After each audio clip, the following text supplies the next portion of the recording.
আসসালামু আলাইকুম প্রিয় শিক্ষার্থীরা, কেমন আছো সবাই? আজকে যে ইম্পর্টেন্ট টপিকটা নিয়ে আমি তোমাদের সাথে অনলাইন ক্লাস করব, এই ক্লাসটা শুধুমাত্র সপ্তম শ্রেণীর ডিজিটাল প্রযুক্তির জন্য। এই অনলাইন ক্লাসটা শুধুমাত্র সপ্তম অধ্যায়ের জন্য।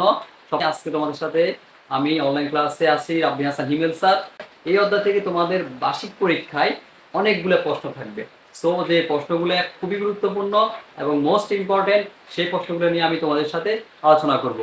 প্লাস হচ্ছে তোমাদের সপ্তম অধ্যায়ে A to Z নিয়ে আমি সহজে ব্যাখ্যা সহ তোমাদেরকে অনলাইন ক্লাস দেওয়ার চেষ্টা করব। সো ভিডিওটা মনোযোগ সহকারে দেখো, 10 মিনিট মনোযোগের সাথে আমি আছি তোমাদের সাথে।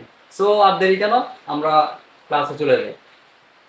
তো আমি আজকে যে বিষয়টা আলোচনা করব সেটা হচ্ছে তোমাদের ডিজিটাল প্রযুক্তি সপ্তম অধ্যায়ের যে অধ্যায়টা আছে, গ্রাহক সেবায় ডিজিটাল প্রযুক্তির ব্যবহার। গ্রাহক সেবায় ডিজিটাল প্রযুক্তির ব্যবহার। প্রথমে আমরা যেটা দেখতেছি সেটা হচ্ছে আমাদের অধ্যায়ের যে শিরোনাম দ্বারাই আমরা বুঝতেছি যে এখানে গ্রাহক সেবা নিয়ে এবং ডিজিটাল প্রযুক্তির ব্যবহার নিয়ে বলা হয়েছে। তো প্রথমে আমাদেরকে যেটা জানতে হবে সেটা হচ্ছে গ্রাহক কি, সেবা কি, ডিজিটাল প্রযুক্তির ব্যবহার কিভাবে আমরা করব, এই বিষয়গুলো নিয়ে আমাদেরকে জানতে হবে। তো প্রথমে আমি তোমাদেরকে জানিয়ে দিই যে গ্রাহককে, যিনি সেবা গ্রহণ করেন তাকে আমরা গ্রাহক বলতে পারি। যিনি সেবা গ্রহণ করেন তাকে আমরা গ্রাহক বলতে পারি। সেবা কাকে বলে? সেবা হচ্ছে কোনো স্বার্থ ছাড়া, কোনো উদ্দেশ্য ছাড়া, অর্থের বিনিময় ছাড়া যখন আমরা কাউকে কি করি, সাহায্য করি, উপকার করি, সেটাকে বলা হয় সেবা। যেমন একজন শিক্ষক কি করবে, ক্লাসে বিনা স্বার্থে তোমাকে পাঠদান করাবে। এই যে তিনি বিনা স্বার্থে তোমাকে জ্ঞান শিখাচ্ছেন, পড়া শিখাচ্ছেন, এটাই হচ্ছে সেবা। তারপর আসো ডিজিটাল প্রযুক্তির ব্যবহার। আমরা জানি তোমরা এখন অনেক স্মার্ট।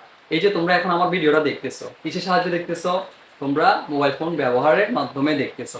এই যে মোবাইল ফোন ব্যবহার করে আমার ভিডিওটা দেখতেছো, এটা হচ্ছে প্রযুক্তি ব্যবহারের কারণে। মোবাইল ফোন কিন্তু একটা প্রযুক্তি, ঠিক আছে? কেউ হয়তো কম্পিউটারে দেখতেছো, কেউ হয়তো অন্য কোনো ডিভাইসের মাধ্যমে দেখবা। এই যে বিষয়গুলো, এটা কিন্তু কিসের ব্যবহারের কারণে? প্রযুক্তির ডিজিটাল মাধ্যম ব্যবহার করে তুমি দেখতেছো। সো এই যে আমার ক্লাসগুলো করাই আমি তোমাদের জন্য, এগুলো কিন্তু ডিজিটাল প্রযুক্তির ব্যবহারের মাধ্যমে আমি করি। তোমরা কেন ব্যবহার করো? তোমরা শিখার জন্য ব্যবহার করো, আর আমি শেখানোর জন্য ব্যবহার করি। ইজি, কেমন? তারপর দেখো, আমরা যেটা করবো সেটা হচ্ছে এই অধ্যায়ের কিছু ইম্পর্টেন্ট কোশ্চেন আছে। তো ইম্পর্টেন্ট কোশ্চেনগুলো কি? যেমন আমি কয়েকটা প্রশ্ন এখানে লিখে রাখছি, আরও কিছু প্রশ্ন ছিল, বাট আমার সাজেস্ট হচ্ছে যে তোমাদের এই অধ্যায়ের জন্য এই প্রশ্নগুলো খুবই গুরুত্বপূর্ণ। তো সো ফার্স্ট দেখো আমি কি লিখছি, যে সরকারি তথ্য সেবার কোড, সরকারি তথ্য সেবার কোড কত, এটা তোমাদেরকে শিখে নিতে হবে। সরকারি তথ্য সেবার কোড হচ্ছে তিনটা থ্রি। কয়টা থ্রি? তিনটা থ্রি। 333 মানে হচ্ছে 333। এই কোড ব্যবহার করে তোমরা সরকারি গভর্নমেন্ট যত সার্ভিস আছে সবগুলা সেবা নিতে পারবা। আরেকটা কথা, সেবার ইংরেজি হচ্ছে সার্ভিস, ঠিক আছে? তারপর হচ্ছে দেন জরুরি সেবার কোড কত। যদি কোনো ইমার্জেন্সি তোমাদের সার্ভিস প্রয়োজন হয়, ধরো কারো বাসায় আগুন লেগেছে, অথবা কারো কোনো সমস্যা হয়েছে, কোনো মেয়েকে কেউ ইফটিজিং করতেছে, তখন তোমরা কি করবা? তখন তোমরা 349-এ কল দিয়ে দিবা। তিনটা নাইন। কয়টা নাইন? তিনটা নাইন মানে হচ্ছে 999। এই তিনটা নয় তুমি কল দিলে পেয়ে যাইবা তুমি ইমার্জেন্সি সার্ভিস। দেন হচ্ছে নারী ও শিশু নির্যাতন কোড কত। দেখো আমাদের বিশেষ করে গ্রাম অঞ্চলে নারী শিশুরা অনেক নির্যাতিত হয়, যৌতুকের কারণে, বিভিন্ন কারণে নির্যাতিত হচ্ছে। তোমরা মেয়েরও বাল্যবিবাহ তোমাদেরকে দিয়ে দিচ্ছে, তোমরা বাল্যবিবাহ কারণে পড়ালেখা করতে পারো না। তো এই যে বিষয়গুলো তোমাদেরকে, এই যে অধিকার থেকে বঞ্চিত করা, হ্যাঁ, এই বিষয়গুলো কিন্তু তোমরা সহজে আইনের সহায়তা নিয়ে তোমরা হেল্প নিতে পারো। সেটা হচ্ছে 109, 109। এটা হচ্ছে আমার মোবাইল নাম্বারের লাস্ট নাম্বার, লাস্ট তিনটা ডিজিট। তো তোমরা 109-এ কল দিলে নারী ও শিশু নির্যাতনের যে সেবা সেটা তোমরা পাবে। সুতরাং তোমরা যারা বাল্যবিবাহ করতে চাও না, তারা চাইলে এই নাম্বারে যোগাযোগ করে আমাদের দেশের গভর্নমেন্ট সার্ভিসটা পেতে পারো। আইনি সহায়তা যেটা, সেটা তোমরা পেয়ে যাবে। তারপর হচ্ছে কি, দুর্নীতি দমন কমিশন কোড। হ্যাঁ, দুর্নীতি, বাংলাদেশটা কিন্তু প্রত্যেকটা সেক্টরে দুর্নীতি দিয়ে ভরপুর। তো দুর্নীতির সময় তুমি কখনো দেখতেছো যে তোমার সাথে কোনো দুর্নীতি হচ্ছে, কেউ কারোর সাথে দুর্নীতি করতেছে, তখন তুমি কি করবা? তুমি তখন সোজা এই যে 106 যে নাম্বারটা, 106 নাম্বার, এটা হচ্ছে আমার একটা স্মল ভাতারের লাস্ট তিনটা ডিজিট। তো মজার বিষয়, আসলে এগুলো বলতেছি কেন, তোমাদেরকে ইজিভাবে শেখানোর জন্য। সো তোমাদের যদি কারো নাম্বারের সাথে মিলে যায় আরো বেটার, তাহলে তোমার মনে থাকবে। তো 106 এই নাম্বারটা হচ্ছে তোমাদের জন্য দুর্নীতি মানে কেউ যদি দুর্নীতি করে, দুর্নীতি মানে তো তোমরা বুঝো, ধরো দেশের টাকা বাইরে পাচার করা, এই যে বিষয়গুলো এগুলো কিন্তু দুর্নীতির সাথে জড়িত। তো কেউ যদি দুর্নীতি করে তুমি 106 নাম্বারে কল দিয়ে তুমি আইনি সহায়তা নিতে পারো। ধ্যান হচ্ছে এই সফটওয়্যারের ইম্পর্টেন্ট আরো কিছু প্রশ্ন আছে, যেমন হচ্ছে গ্রাহক কাকে বলে, আমি অলরেডি বলেই দিছি যে যিনি সেবা গ্রহণ করে তাকে গ্রাহক বলে। তারপর হচ্ছে কি সেবা কাকে বলে, সেবা হচ্ছে অর্থের বিনিময় ছাড়া বিনা স্বার্থে কারো উপকার করা, কারো সহযোগিতা করাকে কি বলে, সার্ভিস বা সেবা বলে। তারপর হচ্ছে কি নাগরিক সেবা কাকে বলে, নাগরিক সেবা, নাগরিক সেবা হচ্ছে কোনো নাগরিককে বিভিন্ন উপায়ে বা যে সহজ মাধ্যমে বিভিন্ন সহযোগিতামূলক কাজ করা হয়, ঠিক আছে, বিভিন্ন সহযোগিতামূলক কাজ করা হয় তাকে বলে নাগরিক সেবা। যেমন তুমি যদি ভোটার হতে যাও তোমাকে কিন্তু বিনা স্বার্থে তারা সার্ভিস দেয়। তুমি যদি ক্লিনিকে যাও সেখানে তোমাকে বিনা স্বার্থে যে ক্লিনিকে ডাক্তার থাকে বা ডাক্তার থাকে তিনি তোমাকে সেবা দিচ্ছে। এই যে সেবাগুলো এগুলো হচ্ছে কি নাগরিক সেবা। অথবা তুমি জন্ম নিবন্ধন সংশোধন করবা বা ঠিক করবা, এটা হচ্ছে নাগরিক সেবা। তুমি অথবা পাসপোর্ট করবা, ঠিক আছে, সেটাও কি নাগরিক সেবা। তারপর হচ্ছে ই কমার্স কাকে বলে, ভেরি ইম্পর্টেন্ট একটা প্রশ্ন, এটা তোমাদের পরীক্ষার জন্য খুবই গুরুত্বপূর্ণ।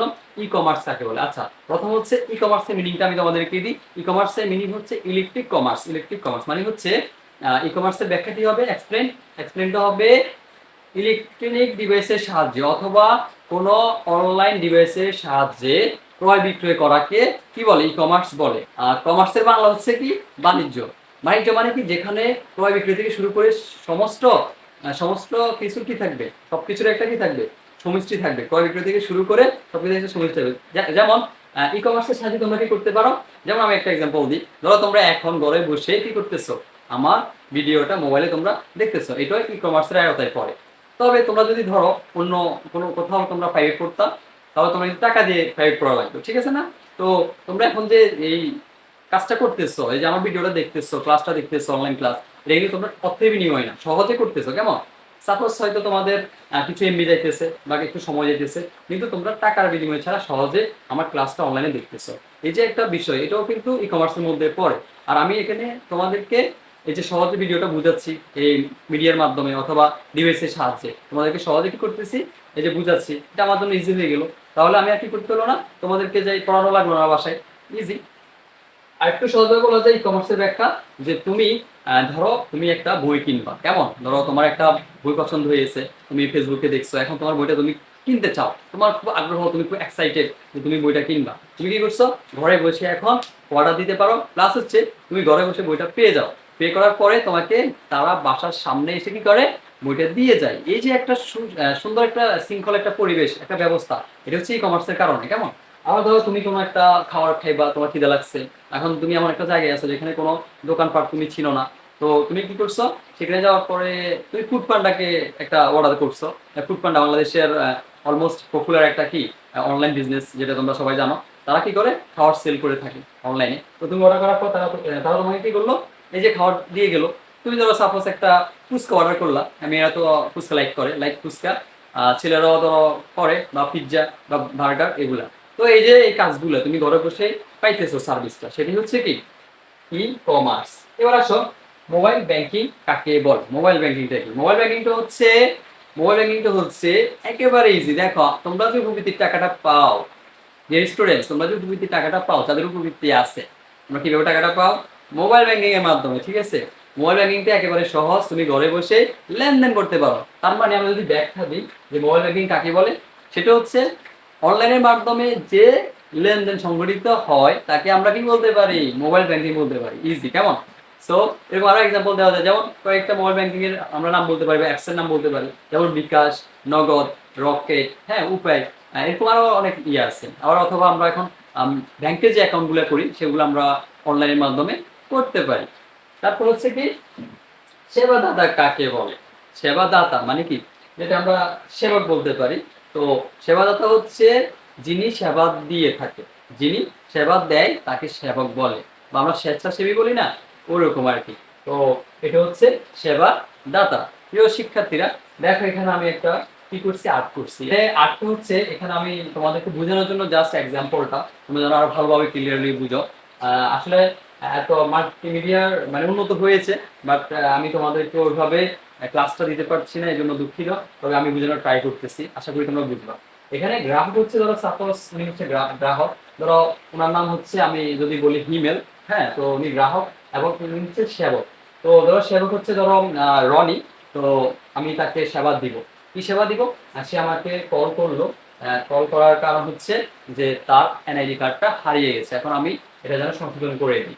তো আমি হচ্ছে হিমেল, আমি এনআইডি অফিসে কাজ করি। তো এই জন্য ও আসলে কন্ট্যাক্ট করতেছে।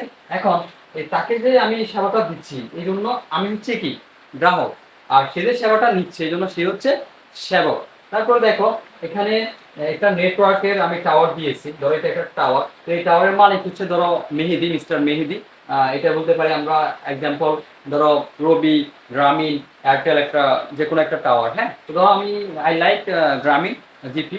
তো এটা হচ্ছে মিস্টার মেহেদি হাসানের গ্রামীণ টাওয়ার। তো এই টাওয়ারের সাহায্যে আমরা কি করি, এই যে কথোপকথন করতেছি, কনভারসেশন, হ্যাঁ, এটা কিন্তু আমরা টাওয়ারের সাহায্যে করতেছি।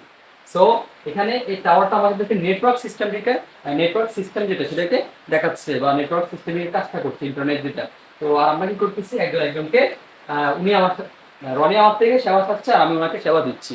এটা হচ্ছে নেটওয়ার্কের কারণে। এটা হচ্ছে ডিজিটাল প্রযুক্তির ব্যবহার। এই যে ডিজিটাল প্রযুক্তি মানে মোবাইল, কম্পিউটার, ল্যাপটপ, তারপরে মিডিয়া, হ্যাঁ, টিভি চ্যানেল ইত্যাদি, এই যে এগুলো হচ্ছে কিন্তু প্রযুক্তির, ডিজিটাল প্রযুক্তির উন্নয়নের কারণে। ডিজিটাল প্রযুক্তির ব্যবহার এখন আমরা প্রত্যেকটা জায়গায় করতেছি, আর ডিজিটাল প্রযুক্তির ব্যবহারের উন্নতির কারণে কিন্তু আমাদের দেশ এখন উন্নতির দিকে যাচ্ছে, উন্নয়নশীল দেশ হিসেবে পৌঁছাচ্ছে। সো আমি আশা করি তোমরা বুঝতে পারছো যে গ্রাহক সেবায় ডিজিটাল প্রযুক্তির ব্যবহার, এই অধ্যায়টা মূলত কি নিয়ে আলোচনা করা হয়েছে।